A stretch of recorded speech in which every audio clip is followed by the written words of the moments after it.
Magandang umaga po sa ating lahat. Isa pong mapagpalang umaga sa bawat isa. Samahan niyo po ako sa isang maiksing pagninilay-nilay sa ating pong devotion this morning. Sa gitna ng ating mga gawain, napakagandang simulan o ipagpatuloy ang ating araw sa pamamagitan ng pakikinig at pagbulay-bulayin ang salita ng Diyos. Dalayan ko na buksan ng Panginoon ang ating puso at isipan upang tanggapin ang kanyang mensahe at hayaan na ang banal ng Espiritu ang kumilos sa ating buhay. Kaya't ihanda natin ang ating mga puso at sama-sama tayong pagnilay-nilayan ang salita ng Diyos.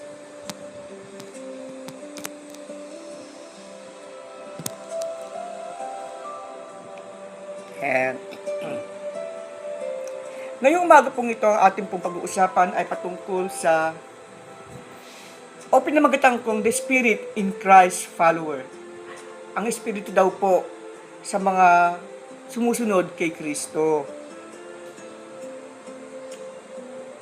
Sabi po sa Galatians, sa ating pong teksto ngayong umaga, ito po ay kinuha ko sa Galatians chapter 3 verse 2. Sabi po dito, did you receive the Holy Spirit by obeying the law of Moses? Of course not. You receive the Spirit because you believe the message you have heard about Christ. Sa paniwala, mga kapatid, let me ask you a simple question. Bakit ba tayo naligtas? Bakit ka ba naligtas? Dahil ba mabait ka? Dahil ba marami kang ginagawang mabuti? Pero sabi po ni Pablo ay hindi po iyan totoo. We receive the Holy Spirit not because of our works, but because we believe in Jesus Christ. Amen? Naniniwala po ba tayo na natanggap natin ang banal na Espiritu hindi po dahil sa mabubuting gawa, kundi naniniwala tayo kay Hesus Kristo. Yan po ay sinasabi sa Ephesians chapter 2 verse 8 to 9. Yan po.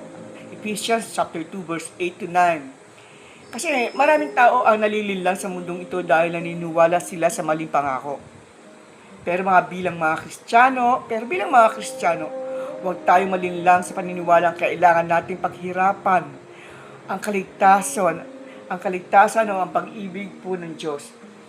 The Holy Spirit is a gift of God's grace, not a reward for a good behavior.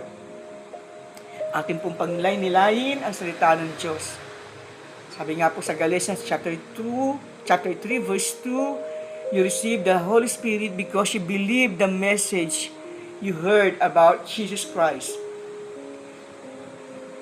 Sabi po ni Pablo,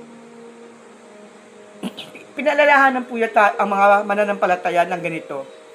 The Holy Spirit comes through faith, not by keeping the law.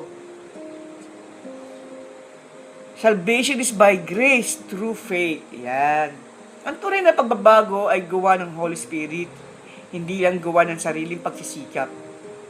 Kapag nananahan ang Holy Spirit sa ating buhay, binibigyan niya tayo ng lakas upang labanan ang kasalanan at mamuhay ng kalugod-lugod sa Diyos. In application, mga kapatid, tanongin po natin ang ating mga sarili. Nagre-rely ba ako sa paggawa ng mabuti kaysa sa grasya ng Panginoon? Sa binigyan niyang grasya? Inaalaw ko ba na ang banal na Espiritu ay baguhin ang aking buhay sa araw-araw? Yan po ang dalawang katanungan. Tandaan po natin, hindi tayo gumagawa ng mabuti para mahalin tayo ng Diyos. We do good because God already love us. We do good because God already love us. Hindi tayo sumusunod sa Kanya upang maligtas. Sumusunod tayo dahil tayo ay naligtas na. Sumusunod tayo sa Diyos dahil tayo ay naligtas na. Sa araw-araw, hayaan natin na ang banal na Espiritu ang mag-lead sa ating mga desisyon, sa bawat salita, sa ating mga attitudes, at sa ating pakipagrelasyon sa kapwa-tao. Samahan niyo po kayo sa isang panalangin.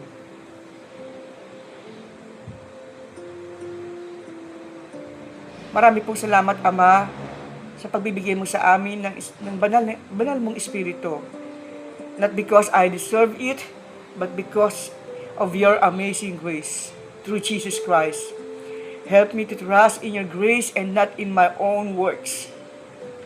Let your Holy Spirit lead me every day of my life to honor you. Continue to transform my heart and make me more like Christ. In Jesus' name, Amen. In closing, meron po ako isang challenge.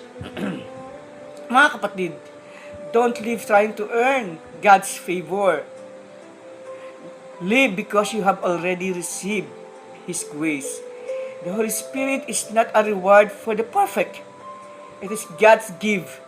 God's gift to those who believe in Jesus Christ. Tayo po ay lumakad sa Espiritu at hayaan natin ang ating buhay ang maging testimony